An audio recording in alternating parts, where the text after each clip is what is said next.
Hello, I'm Chuck Wolf, Chief Executive for Charles J. Wolf Associates, LLC. As a motivational speaker and a leadership consultant and executive coach and trainer, I often work with very successful people in their companies. Since many can't afford a professional, I volunteer to host a radio talk show called The Emotion Roadmap, Take the Wheel and Control How You Feel, on a nonprofit community radio station in Bridgeport, Connecticut, WPKN. My reason for doing the show is to share with as many people as possible this wonderful process for helping people manage their own emotions and their relationships with others. My goal is for everyone listening to learn to use the Emotion Roadmap to make life better. As you listen to me, help others, I hope you are also learning. As a Simsbury resident, I'm delighted to be able to make the show available through Simsbury TV. To learn more, go to my website, www.emotionroadmap.com. Thank you for listening and watching. And this is Chuck Wolf, and it's time for the Emotion Roadmap. Take that wheel and control how you feel. I hope you're all enjoying the day, and that you, if you just tuned in, you missed Carl Frano's show, and you shouldn't do that. It's a great show. So I hope that you had a chance to listen to Carl and that you're all set and ready to give me a call at 203-336-9756. Those of you that might be new to the show is all about helping you to take control of how you're feeling. The idea of an emotion roadmap is that we can take control of the feelings we have in ways perhaps that you'd never considered before, particularly if you're a new listener to the show. If you're a regular listener, you know that the show is all about helping you deal with any challenging situations in your life where you might be stuck, feeling uncertain, doubtful, confused, and maybe even lonely or desperate. But whatever it is you might be feeling, if there's something you think might work and you know what to do and you just want to try it out and see if somebody who has some ability and expertise in this area thinks that it makes sense, then give me a call. And if you're just really uncertain about how to proceed, maybe there's a conversation you need to have, but you're worried about escalating a situation and making it worse instead of better, but you know you just can't leave it alone, you have to do something, that's another reason to give me a call. If you're having a difficult time making a decision about an important opportunity or challenge, however you might be seeing it, the situation that's in front of you, you're uncertain about how to proceed, but you have a few different ideas about what might work, give me a call and share what you're thinking about. If you're totally unsure about any next steps, but you know you have to do something about something in your life where you're having a conflict with someone who is important, not necessarily important to care about, but somebody that you have to work with or get along with or be on a project with in some meaningful way, you have to interact with them, and you're not really experiencing the kind of relationship you want, it's another reason to give me a call and see if this idea of taking control of your emotions and helping you to influence the emotions of others is something that's going to work for you. And the beauty of the show, the beauty of this emotion roadmap, Take the Wheel and Control How You Feel, is that anytime any one of you is able to call in and share a situation that I might be helpful with, then everybody that is listening to the show gets to learn and see how the emotion roadmap really works. And I'm hoping that everybody who's a regular listener to the show is getting to the place where they're stopping themselves and they're asking themselves, when a situation seems uncertain, dangerous, risky in any meaningful way, and it's an important situation with consequences that matter to you, that you stop and you ask yourself, wait a minute, what am I feeling? And is what I'm feeling really helpful? And what is it that I'm feeling is often helpful, at least in knowing that the feelings I'm having are trying to inform us of something meaningful. Feelings are a data system, an evolutionary system that are part of us that inform us. But at times, the feelings we're having, once they've informed us, are no longer helpful beyond that. And then we may want to think about how do we change them. And the science of emotional intelligence indicates that there are certain feelings that are better suited for particular kinds of tasks or situations than other feelings. And since we're learning about that, the roadmap is this way to plan emotionally what we want to feel instead of just allow the feelings that we're having to control us. We want to take control over our feelings, pick the feelings that are most beneficial for a particular situation, and then move forward based on changing how we're feeling and perhaps how anyone who might be involved with us is feeling. So if we can learn better how to influence others, if we can learn better how to manage our own emotions, then I think the world's a better place. And I'm hoping that if you've got a reason to call today, that you'll give me a call and we can start the show off with a caller or two or three or four to guide us in helping people everywhere understand how this emotion roadmap can make a meaningful difference in your lives. So the number to call, if you've got a particularly challenging situation and you've been waiting for me to come in, is 203-336-9756. 203-336-9756. 203-336-9756. And if I... sometimes it takes a little while for people to call in, although it's great if you call in right away. If you got something, give me a call right away. Again, 203-336-9756. Thank you. Hi, this is Chuck Wolf. You're on the air. Who am I talking to? Hi, my name is Mary. Hi, Mary. Thanks for the call, and how can I help you? Well, I'm listening to your program and was looking for your feedback on a situation with a immediate boss who's in charge of the region. And anytime any of his successful staff reaches out to him for an issue or a problem that needs addressing, it immediately turns into a pity party for himself and all the stress that he's under and all the stuff that he has to get done and all he's been facing, and never, ever addresses or manages the issues that the sales staff may be having. So there's a growing resentment of trying to get better management and better feedback, and not to be resentful against the manager and go out and do the job we're supposed to do, but it keeps building and getting worse.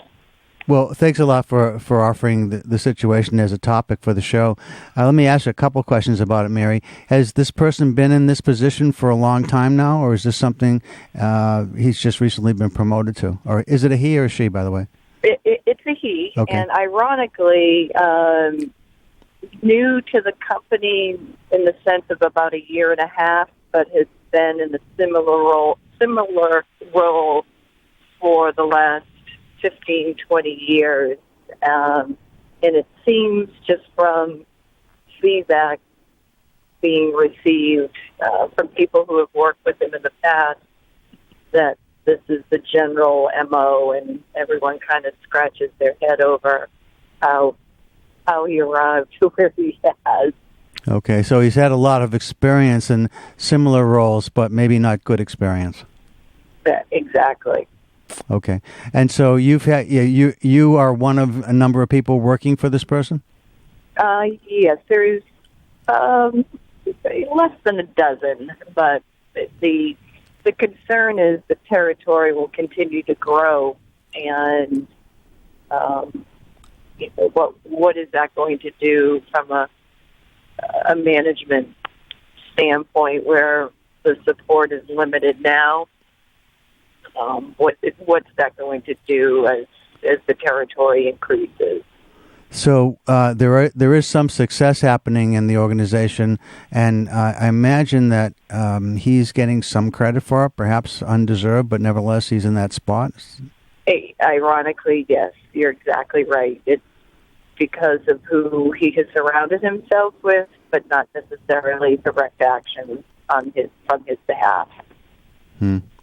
So the question that you are calling about is how to change. If you're having some success, it's probably unlikely that he's going to be changed out, right?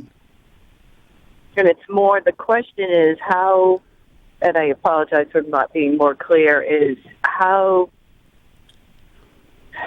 can I turn my internal response around instead of getting frustrated by a dead-end conversation, that when I really go for help, and that when I am reaching out for help, it's turned completely around to his own pity party and never answers or directs me as to how I should handle an issue that came up with an account or a sales call or something that just needing a managerial advice on, and instead of hanging up the phone and getting frustrated and then not wanting to, hit the road again to do more work, how can I change my attitude around to realize, to take it in a better way? Okay, sure. So that's the good news for you, Mary, in this is that we're talking about changing you and your response, not him, right? Exactly. Oh, yeah, absolutely. And so, therefore, you have the power over the self-talk that you're sharing with yourself, and you're already trying some things, I'm guessing, and you're just looking for a little more support and a little more help to make sure that you're showing up as positive and not being resentful and negative because he's really not any help and he's getting some undeserved credit and all that kind of feeds something internally that is ugly and festers, right? Right. Exactly. So here's the thought I'm having about this. So I guess one of the ways of thinking about this is that he doesn't sound like he's somebody that interferes with what you do. Is that correct? No, you're right. He does not. Not for the most part. He allows me to do my job and is not a micromanager by any stretch. You're correct. Okay, so here's a couple things that pop out at me based on some experiences I've had in similar circumstances in providing coaching to others. One thing is that if you want to start to see the positives in this, if there are any, it's that he leaves you alone, and there are a lot of bosses that don't. And so one way of thinking about this is that, if we were to replace him with somebody that was a micromanager, that wanted to know everything we were doing, that was asking for detailed reports that, were unnecessary, but and was taking credit for things that I was doing. I mean, there's a lot of things that, I've seen lots of ugly managers in my lifetime in the work that I've done. And he's got some negatives, but they're not in the way of you doing the job. They're just not helpful to your job. Correct. So one way of thinking about this is that this isn't the worst that it could be. So and there's another thing that you can think about that might be helpful regarding the self-talk, because the self-talk is where you want to change. What you're saying to yourself internally is going to influence the feelings you want. And so if I want to be clear about the feelings that you want to feel comfortable instead of frustrated with the relationship you have with them. Sound right? Yeah, true. Absolutely. So one of the things that you can challenge yourself to do, that it will be an interesting challenge for you, is to think that, hey, anytime you have a boss, the role of the people that work for that boss is to make the boss look good. You ever hear that before? A long time ago, yeah. Okay. Well, actually, the first time I ever heard it was for a man that I work for who explained that to me. He said, my job is to make him look good. So, he was very clear about it. Yeah.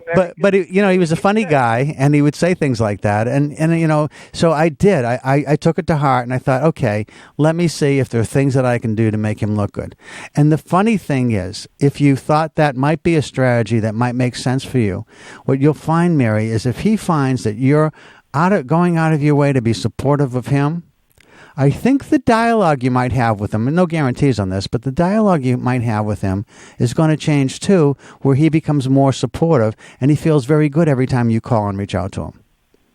But it doesn't start with, it starts with you making a decision that you don't really need that from him anyway. If you've got something that is a problem for you, my guess is you have peers that are pretty good at what they do also, and that you start feeling, you start building a more of a support base with other people that do what you do, that you know that are good, that could be helpful to you, instead of calling him.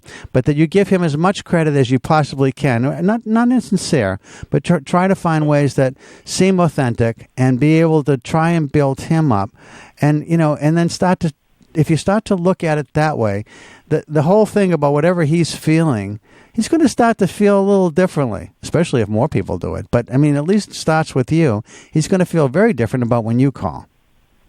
Make any sense? No, that is a good answer and a very mature answer, and one that I can see the thought process on that. And I think I could do that most of the time, but there are those times where you need that as much as I think I'm very self-sufficient and don't depend on him that much. So I guess that makes my own, pity party, when I do need to reach out, and then it turns into, a turnaround, and I guess that's just knowing it is what it is, and I guess I would rather have that than someone who's breathing down my neck every hour or every day and micromanaging. And I guess if I look on that side of it, that right side of it. Yeah, well, I try to give you two thoughts. One is to minimize the negativity by thinking about, hey, there's other things that could be worse. That's one. Mm-hmm. But also, that's only a piece of it, though. The second part, if you can start to do that, the second part where you take on the challenge of trying to find ways to build him up, because frankly, there isn't a boss out there that doesn't like having people who work for him or her try to be supportive, right? And if they start to notice that, the relationship with the person who's trying to be supportive changes in a very positive way often. Mm-hmm. And so if you take it on with no expectations, just because, as you said, it's an emotionally mature response, it's kind of the right thing to do if you can do it.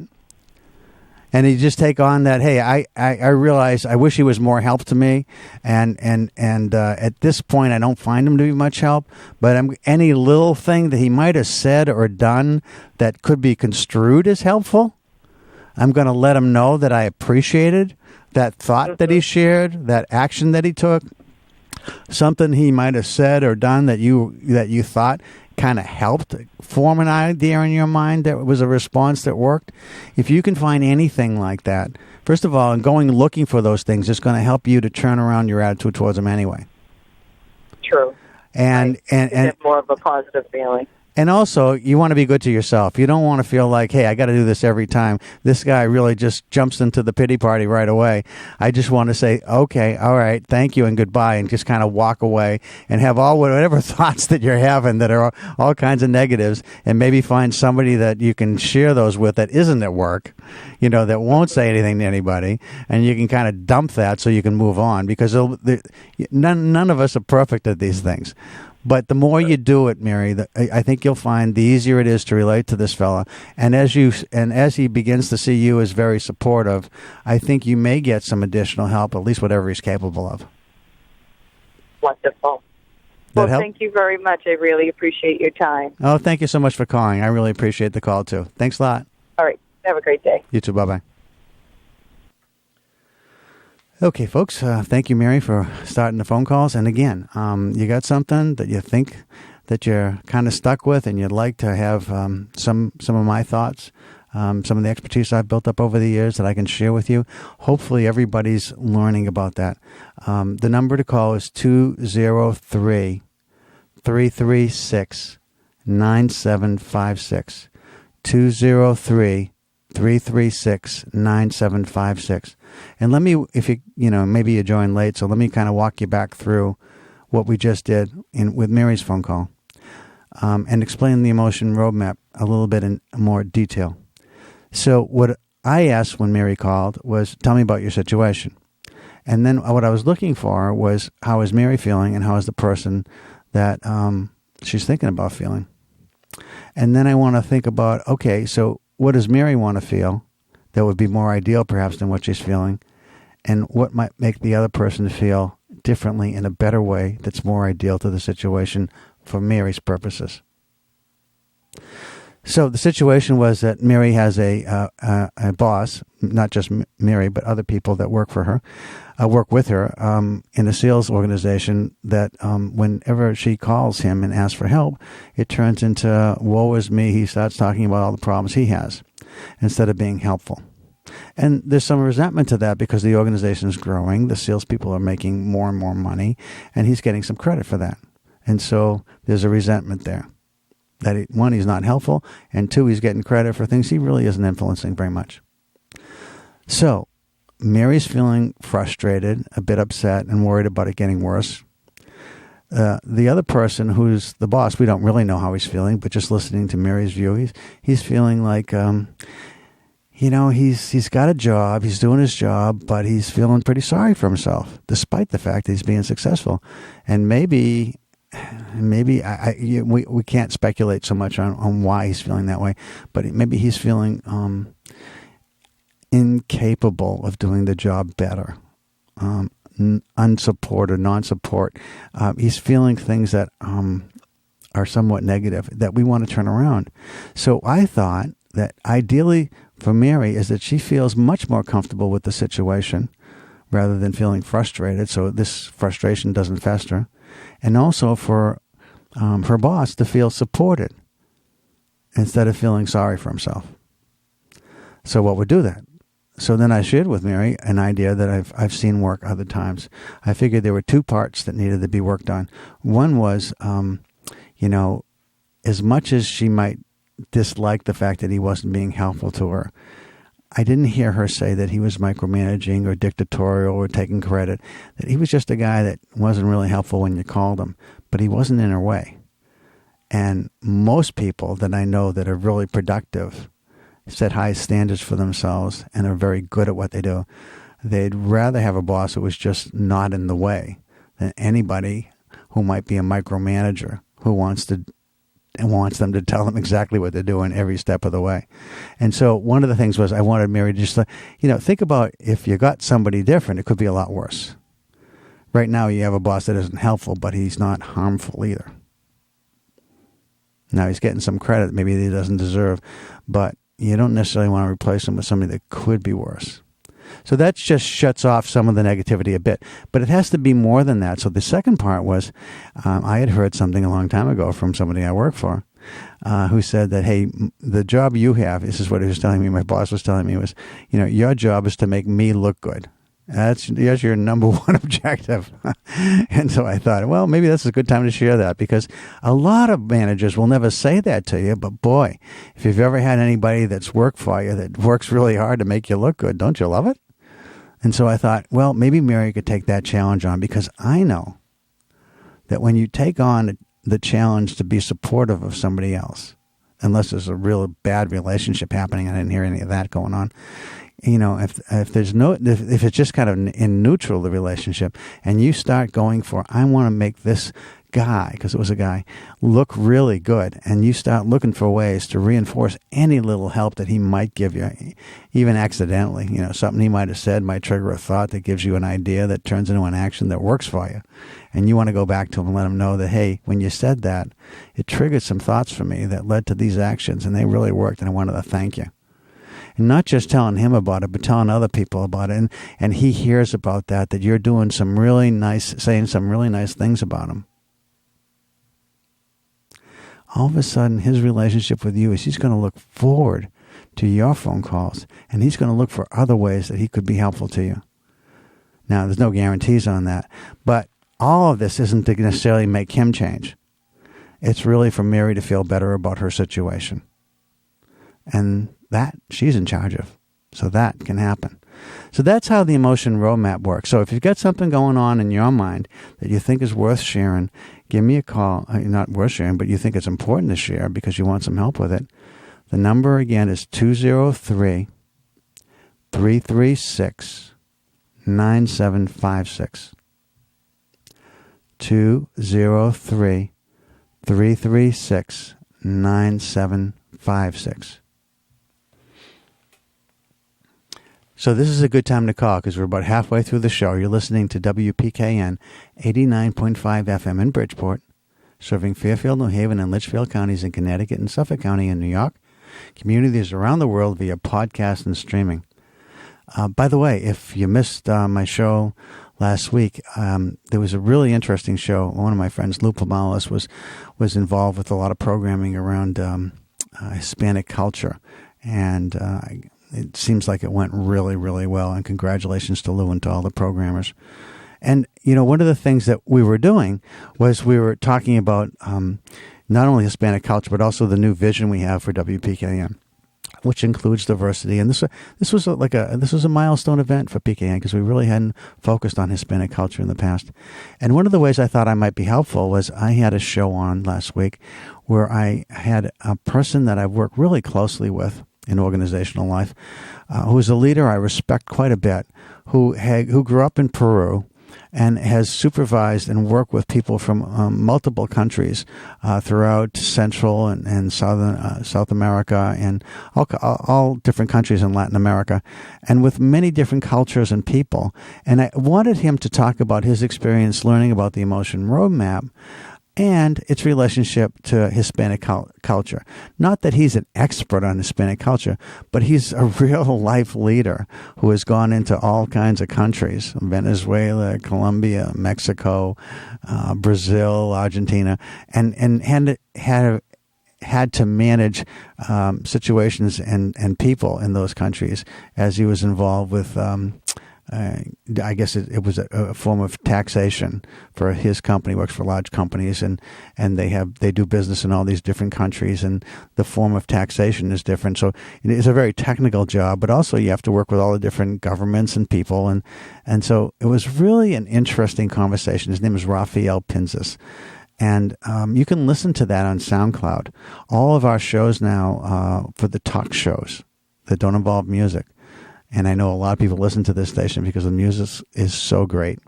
But in case you happen to be somebody who really also likes the talk shows and you want to hear my show, The Emotion Roadmap, or any of the other shows, you can go to SoundCloud, you can go to Stitcher, and you can go to iTunes. And you can just type in the name of the show, and chances are it's going to come up. Or you can type in WPKN, and a whole bunch of the different talk shows will show up in front of you. But if you want to listen to this one, this was last week's show. And I thought for 30 minutes or so that Raphael and I talked, I thought it was really intriguing about the relationship of emotions and Hispanic culture. So in case you think you might enjoy that, you can look it up on SoundCloud. That's the one I use the most. Anyway, something else to talk about, I will in a moment, but let me give you a chance to call because, again, the show's more interesting, I think, when I get callers. At least it is for me. The number to call is 203-336-9756. 203-336-9756. So one of the things that I wanted to talk about while I'm waiting for you to call, and this is a good chance to call. Sometimes people wait till the very end of the show to call, and then they don't have any time to talk to them. So if you really would like some time that I can spend with you and talk with you, we're about halfway through the show. It's about 12, almost 12:30, and we have a chance to talk. So I used to play music on the show, and one of the songs that would play was It Might Have Been by Neil Young. It's a great song, and you don't want to go away singing It Might Have Been. Geez, I wish I'd made that phone call because I've got something I'm about to try. I've got a conversation I want to have, and I think I have a plan that might work, but I'm really uncertain about the outcome, and I really want to feel more positive, like I got this under control. And it's a chance to call me and see. 203-336-9756. And, of course, you don't have to use your real name. You just want to use a name so I can just address you appropriately. So whatever you'd like that makes sense for a name, you feel free to use it. But if you've got something that is a situation at work, like Mary's was, or a situation at home, perhaps with someone in your family where you may love them, but you're having a hard time liking them right now, and you want to make the relationship better. You can call about that. Many years ago, I used to be a family therapist. That was, I was a school counselor, then a family therapist, and have taught in some universities and colleges as an adjunct professor of psychology. Taught some courses on emotional intelligence in organizations. And I know so for the past 25, 30 years or so, I've been doing actually 40 years. Leadership development. It's been a long time, folks. So if you are interested in getting an answer from somebody with a lot of background and experience in dealing with relationships in multiple ways with different organizations, give me a call, 203-336-9756. I'm Chuck Wolf, and the show is The Emotion Roadmap, and it's called Take the Wheel and Control How You Feel. I want to help you to take control over how you're feeling. Sometimes we feel like our feelings are driving us, and I'd like to feel like I'm in charge and I can drive my feelings in the direction that I want to go in. The idea of an emotion roadmap is to think about what you are feeling and to think about what would be ideal to feel and how do you get there, right? We don't use a lot of roadmaps these days. We use GPS. I remember there's a fellow named Freebo. He's a musician who has a song about I'm your personal GPS. Well, let me be that for you on these kinds of things, if you will. So again, 203-336-9756. And I'll give you a second to call if you want to.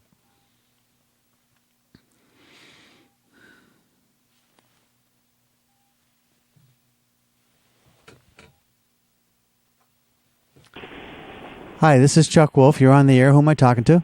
Yeah, hey, Chuck. This is Dennis. Hi, Dennis. How you doing? Hey, I'm doing good, Chuck. Chuck, I don't know if you reach into your memory. You may remember, you and I spoke maybe 6-7 months ago, a couple of times when I was going through a real tough emotional romantic breakup, A relationship issue. Yeah, I do remember, Dennis. Yeah, yep. Yeah, I just wanted to check back with you because every time I come in and I turn on the radio and your show is on, it makes me start laughing. I always enjoy it. But I told you at the time, that my ex, your theory of handling your emotions used to drive her up the wall, and was frequently a source of some contention in the relationship. I'm sure. Wait, Dennis, because I know, Dennis, you have to take breaths so I can talk, because I remember that about you. So, yes, I would say that I do remember you saying that to me, and I'm sure it's not the way I talk about emotions. I'm sure it's your way of telling her about it. No.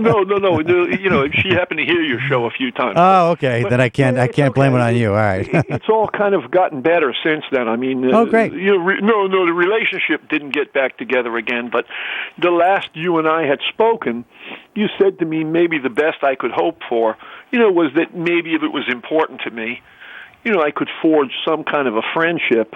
But it would have to be very clear on my part that there was no expectation there. Of anything beyond, maybe a friendship if I was lucky. Right. And that was important to me to do that. It was, for whatever reason, I guess, it seemed very hard for me to go from sort of having been kind of like the beloved, to all of a sudden going to be the enemy and not really understand it at all. You know what I mean? And it's just too many unanswered questions. So, whereas I think, for her, her tact seemed like she wanted to just kind of slam the door and never look back. To me, it was kind of important to have a look at what happened, and why, and so over the last 6-7 months, I feel like I've tried really hard to look inside, look at myself, start to get some therapy. And that's all those things are helpful. And, and it took a long time. It took me a long time, to finally very gently kind of prevail on her to just open the door at least a little bit, to just be friends at least, on some level, And that worked for you? Succeeded. That worked for you? It's working. I mean, it's funny. This thing, it's been, for me, what I was dealing with was a lot larger than just the loss of a relationship, It's just the point I'm at in my life. It was a sense of, kind of having lost in some ways my own purpose for living. I kind of got at a point in my career, after doing it for 46 years, where I just was kind of tired of it, and really needed to either reinvent myself or else, find another way to look at life. And, so there was a lot of issues I was dealing with all at one time, and they were all kind of connected to each other. So, in that, I was going through so much emotional stuff of my own, and trying to use, some of your ideas to manage that. But I'd say my focus was so deep inside myself that I couldn't get out of my own way. First, months ago, I broke my ankle. Just out of just sort of the focus being so deep inside that there wasn't enough focus left to take care of the outside. Yep. And now recently I broke my wrist, so I said, no, I'm a slow learner, but this is I got it this time. You know what I mean? It's like, leave the past in the past, move into the present, and begin to dream about the future. It's taken me a while. So it sounds like you're on a pathway that feels like you're making some progress, you think? Yeah, absolutely. Yeah, I absolutely feel like I'm making some progress. I think one of the, I went to a little lecture recently on the subject of how to be happy right now. And, I see this really clearly in my own behavior as one of the biggest single enemies of happiness, I think, is like trying to compare our lives with other people's lives, Sure. And, I was doing that so much in the case of, of my ex, that every time I tried to compare her life and my life would always come out much, much worse. And then finally I've kind of just accepted that, I am who I am. I'm kind of living my own unique life, and I need to sort of do the best I can with that, It's what it's all I've really got, and we're just trying to try to live that as best we can. Yeah, I'm guessing too that the people that you're talking to get some help are also telling you to focus on the present and the moment, so that you don't hurt yourself, and you're also you don't hurt yourself physically because you're not paying attention to what you're doing. Yeah, that was what was happening. Right. I mean, twice was enough for me. I've never done this in my life, and I'm not a kid, as you can imagine from what I'm telling you. Right. And, so I just know that this has been probably the toughest hurdle I've ever had to get over, in my life. That said, my ex, my friend at this point, is still really, really cautious, about how much she'll reach out to me, how much she'll say, but, the last night, she kind of reached out to me, how are you doing, what, how you feeling, and we exchanged some texts back and forth until she mentioned about my stepdaughter, who I think I had told you I had brought to a club date that we went to at one point, and that really kind of blew the whole lid off our relationship. And so I forget how she mentioned it, and it came up, and then there was some real tension, in the texting, and kind of didn't end off real happily. Not an argument, thank God, but this morning I reached out again. I said, look, thanks for calling, thanks for reaching out to me yesterday. I'm really sorry I got upset.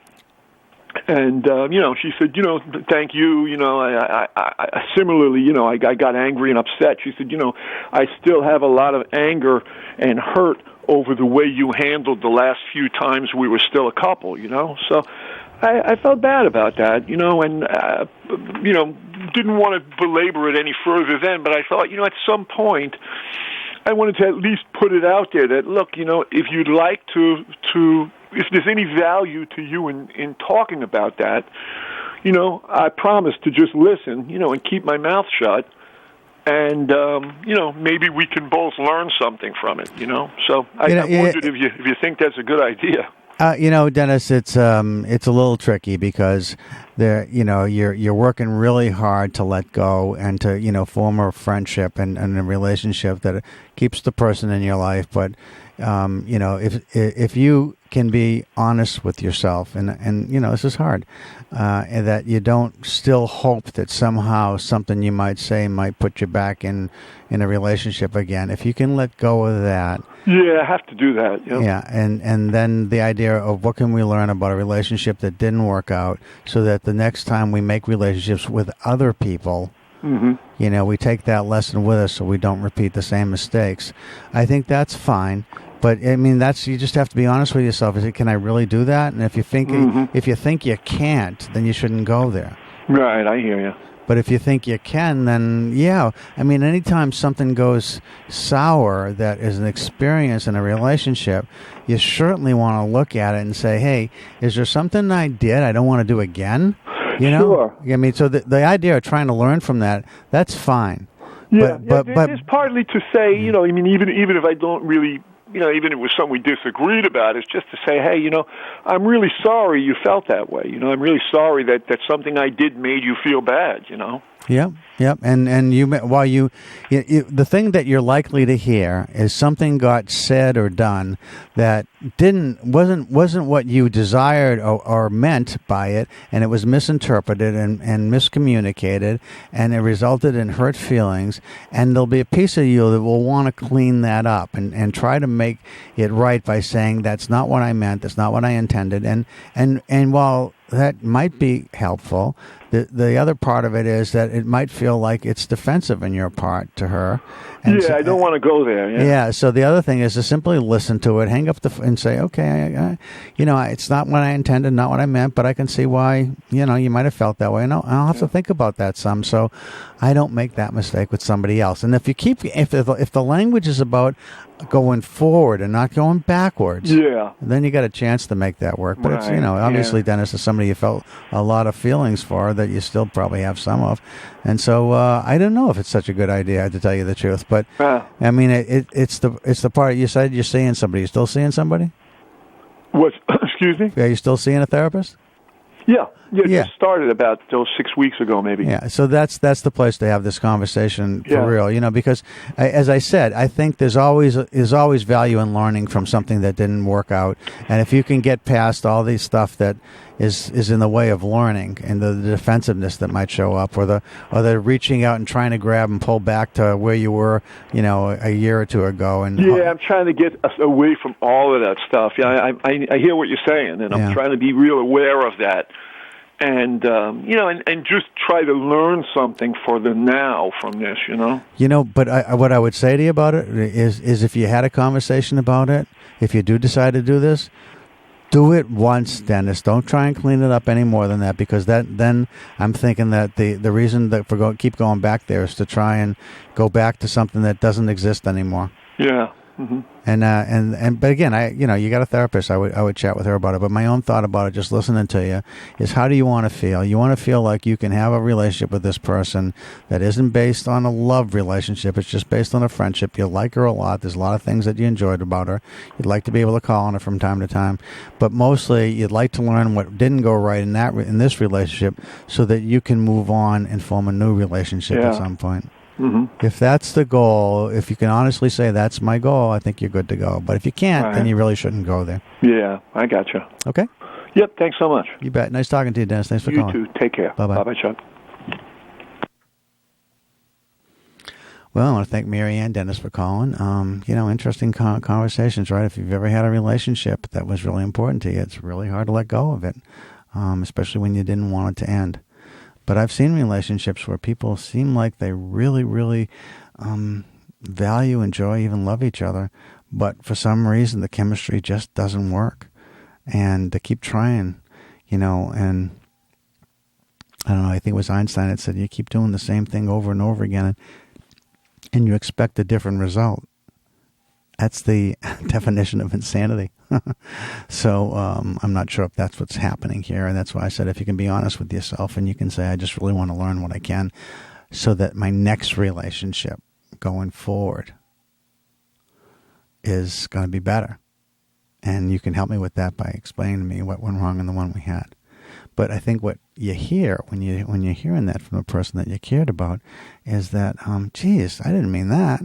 why would you think that? Here, I can fix that. Why don't we try it again? And that's will pop back into your mind. And if you're going there, I think it's it's a dangerous place to go. So anyway, good luck with it, Dennis. Thanks for the phone call. And again, really appreciate anybody calling. So it's 203-336-9756.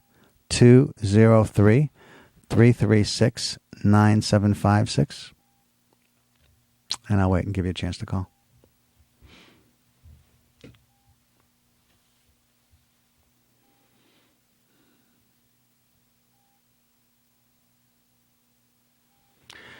You've been listening to WPKN 89.5 FM in Bridgeport. We serve Fairfield, New Haven, and Litchfield counties in Connecticut, Suffolk County, and New York. Communities around the world via podcast and streaming at WPKN.org. And if you want to listen to us on podcast, again, I mentioned a little before, but if you're just tuning in, my show last week, I think I really enjoyed it. I hope you would too. In case you missed it, it was about Hispanic culture and the emotion roadmap and emotional intelligence. And I had a delightful guest on that was someone I've worked with in the past, a leader I respect a lot. His name is Rafael Pinzas, and he was born in Peru. He's lived in America now a number of years, but he does a lot of tax management for large companies in lots of different South American, Central American countries.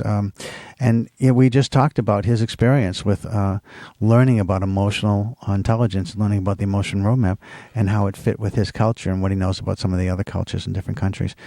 Fascinating conversation, and given that it's a Hispanic Heritage Month, you might enjoy listening to that. And you can do that by going to SoundCloud and typing in Emotion Roadmap with Chuck Wolf, and or going to WPKN on SoundCloud, and it should show up over there too in a cluster of shows.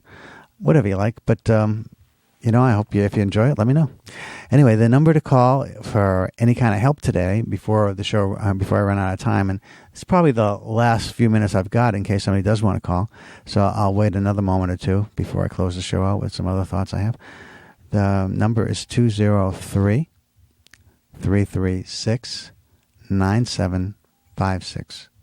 203-336-9756. So don't go away saying it might have been, geez, I thought about making that phone call, but I was a little anxious and nervous, and I was a little uncertain. But if something that you're thinking about is really important to you, the stakes are high, the consequences are great, and you're uncertain, you're doubtful, you're confused, insecure about what to do next, this is a great time to give me a call, folks. 203-336-9756.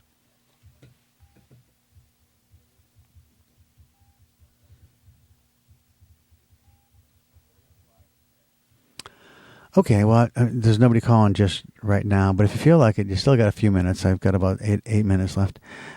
So a couple things to talk about. First of all, to anybody that might be Jewish that's listening, I want to wish you a happy New Year, a happy Rosh Hashanah, and I hope that you have a good fast. I won't be working next week because it's Yom Kippur, and I'll be off the air, and I'll be thinking about anyone who I may have offended and any of the things that I might need to do to clean up my relationships and to ask for forgiveness. One of the things that I heard at services this past couple of days was this idea of a bucket list, and I know that there's been a movie about a bucket list, and usually what people think of when they hear that is it was a movie where people went and they decided that before they die they wanted to do certain things in their life, and that was called the bucket list, the things that they wanted to make sure they got done before they died. And that's interesting. That's an interesting list, but that's not what I was listening to when I heard our new rabbi was great, talking about a bucket list. She had learned from her sister, who is raising some young children, as she is, about this book. And the idea of a bucket was that everybody has a bucket of that we can put something in. The idea was that in people's bucket, you can put in all kinds of good things that make them feel good about themselves. You can tell somebody that they look very nice today, that what they did for that person was a very kind thing to do, that they showed how smart they were in the way that they went about solving that problem, or it was really nice that you picked up the phone and called your aging relative, aunt, uncle, whatever, and shared some good news that you had. It was very thoughtful of you. It made them feel lovely. So the idea was that we all have buckets that sometimes are really full, and that of things that we feel are really, really good about ourselves.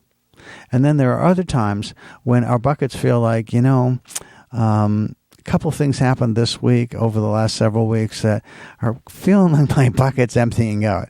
I made a mistake at work. I don't make too many mistakes, but this wasn't a good one to make. Or somebody at work, said something about me to someone else that I heard about that was like, really, threw me under the bus, was the feeling I had. They just decided that, something wasn't working in their particular part of the organization, but I had some role in that, and they decided to blame me. Or something I said in a meeting. My manager called me in and said, "Look, I understand maybe why you said that, but the way you said it, I didn't really like the tone of that." And so this whole idea of a bucket list is that things go in and out of our bucket that are good and bad. And if you make a decision, one of the things that New Year's bring ideas of resolutions, things that you want to do different in the year ahead, as opposed to things you might not have done in the year before. So whether this is your new year or just the people that you know that might be Jewish, the idea of filling people's bucket is a great one, I thought. It's just like, what can I say or do, particularly with the people I care about, that makes them feel good? I know for myself, for instance, it's one of the things that I like to do that I think is really important to do is to take responsibility for being in touch with some of my very elderly relatives. They don't get a lot of phone calls from a lot of people, and I just think, particularly around holiday time, it's really nice to pick up the phone and call them. But also, I could call them more. Part of the things you think about is, maybe I did something good today, but maybe I could do it a little more often because it's such a good thing, and it makes somebody else feel good. And the funny thing is, the more that you fill other people's buckets, often, for most people, the better you feel about what's in your own bucket. When you think about how do you want to feel and how do you want others to feel, and you think about listening to my show, and if you're regular listeners, one of the things you can do is to start thinking about, hey, who do you know that has a bucket that isn't really all that full that you could be filling on something of a regular basis? And in doing so, is that likely to make you feel pretty special about yourself? Does that make sense for you? I hope it does. The idea of controlling how you feel is to being really thoughtful. Most of the time when we think about controlling how we feel, we're trying to deal with something that's really negative, something where we feel like, it's, if we feel that we can do something for someone else, and when we do it, it feels so good for them. We can see it. We can hear it in their voices. We can see it in their body language. We can see the smile come onto their face where there may have been a frown or a bit of sadness. When we see the changes that we're capable of making in someone else, all of a sudden, we're feeling better about us. If I can help you, if I've helped Dennis and if I've helped Mary today, walking out the door, I feel like my contribution to making the world a better place is helping one person at a time, and hopefully there are literally thousands of people listening that may be getting help at some point simply by hearing the conversations I had with Mary and Dennis today, or other people that have called other days. So as I talk to you and you're listening and you're thinking about taking the wheel and controlling how you feel, I encourage you to think about this idea of a bucket list. That you think about the list of things that you can put in people's buckets that you care about, that you treasure, that you value, that matter to you. Because if it's true that all these people that are out there do matter to you, and that you do care about them, and you do value them, is there anything that you might do going forward, starting today, that would help them to feel better about themselves. And in helping them feel better about themselves, I believe that you'll feel better about you. So I want to wish everybody, again, a very happy New Year for those Jewish listeners, and a very wonderful day for everybody else. And one of the things coming forward for me is this idea of a Yom Kippur, and it's a time to ask forgiveness of people that I may have offended. So perhaps if I have offended anybody on the radio in the 6 or so years I've been on, please accept my forgiveness. It wasn't intentional. And I also want to say that asking for forgiveness is not the same as saying I'm sorry. So in asking to please forgive me, I hope that you will. Simply saying I'm sorry says I'm done, and whether you feel differently or not doesn't matter. So if you've got somebody in your life that you need to ask forgiveness of, think about the difference between saying I'm sorry and will you forgive me. When you ask will you forgive me, you put the ball in their court. They get to decide whether they forgive you. If you simply say I'm sorry, you're not asking them for anything. You're not really asking for forgiveness. So I want to leave you with that and say thanks very much for listening, everybody. I really appreciate those of you that called in. Thanks, Mary and Dennis. And you all have a great few weeks. I'll be back at the end of the month. My show is The Emotion Roadmap. Take the wheel and control how you feel. You've been listening to Chuck Wolf. I am on 12 to 1 p.m. on the first, second, and fourth Wednesdays of every month. Have a great few weeks, folks. Bye-bye.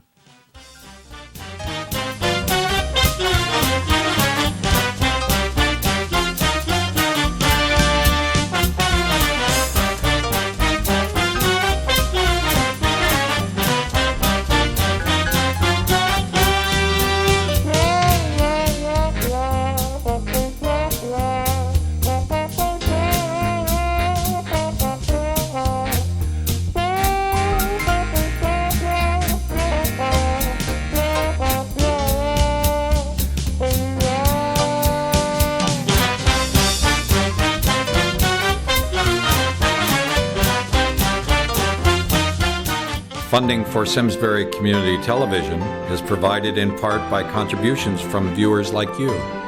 Thank you.